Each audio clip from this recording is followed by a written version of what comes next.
అమరవీరులకు 25,000 ఇవ్వండి, ఒక ఉద్యోగం ఇవ్వండి. మేము కూడా ఇచ్చిన ఉద్యోగం ఇచ్చినాం, మేము చెప్పుకోలేకపోయినాం.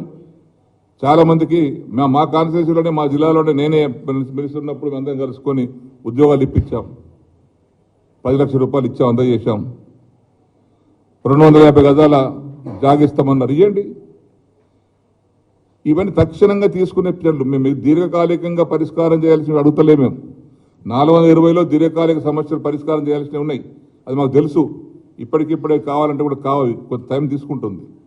ఇమాం మౌజాలకు 10,000 ఇస్తాం, 12,000 ఇస్తామన్నారు, ఇవ్వండి.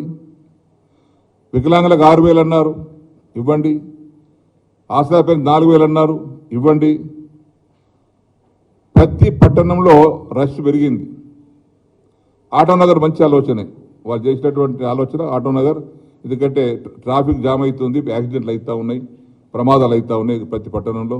ఆటోనగర్ పెట్టించండి, స్థలం సేకరించండి. ఇకపోతే కళ్యాణ లక్ష్మికి మేము 1,00,000 నోటు ధరిస్తే వాళ్ళు తులం బంగారం అన్నారు, ఇవ్వండి. తులం బంగారం తీసుకొచ్చి స్టాక్ పెట్టండి. మండల కొద్ది స్టాక్ పెట్టి అక్కడ పెట్టిన తర్వాత ఆ 1,00,000 రూపాయలు ఇప్పుడు దరఖాస్తులు వస్తున్నాయి. ఆ 1,00,000 రూపాయలు వస్తున్నాయి కానీ ఎక్కడ తుల బంగారం సంగతి చెప్తలేరు, ఎక్కడ నాయకులు మాట్లాడతలేరు. తర్వాత ఇందిరమ్మ కానుకనట. అదేవిధంగా మాజీ సర్పంచులకు 15,000 రూపాయలట, మాజీ వార్డు మెంబర్లకు గౌరవ వేతనం ఇవ్వండి. మళ్ళీ సర్పంచులకు, ఎంపీటీ, జడ్పీటీలకు వేతనం, గౌరవ వేతనం పెంచుతామన్నారు, పెంచండి. ఇవన్నీ ఏమీ లేదు. అంటే నేను చెప్పేటి అన్ని తక్షణంగా గవర్నమెంట్ తీసుకునేటువంటి యొక్క నిర్ణయం తీసుకునేటువంటి అంశాలు ఇవన్నీ. ఇంకా చాలా అంశాలు ఉన్నాయి కానీ అది పెద్దగా ఉన్నాయి, టైం పడుతుంది. కాబట్టి ఈరోజు మేము అడిగేది ఒకటి, ప్రభుత్వానికి మాటలు చెప్పడం కాదు, పనిచేసి చూపియండి. కేవలం ప్రజలు మోసం చేయకండి. ఇందిరమ్మ ఇండ్లు అన్నారు, నేను అసెంబ్లీ చెప్దాం అనుకున్నా.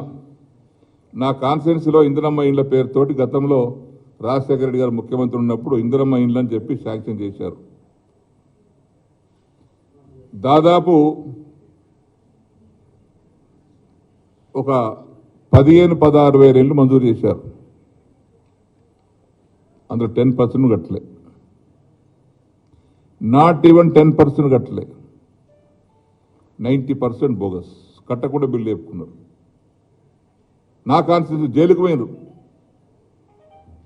నాయకులు జైలుకు పోయినరు, ఉద్యోగస్తులు డిస్మిస్ అయ్యింది. పాపం ఉద్యోగం పోయింది వాళ్ళది. మళ్ళీ ఇందిరమ్మ ఇండ్లు నా విధంగా కానియకండి. మళ్ళీ ఇందిరమ్మ పేరే పెట్టారు 5 లక్షల స్కీమ్ కోసం. పేదవాళ్ళు గుర్తించండి, న్యాయమైనటువంటి వారిని గుర్తించండి, అర్హులను గుర్తించండి, వారికి అలాట్ చేయించండి. కట్టిస్తారా కట్టించండి, వాళ్ళు ఎట్లుండో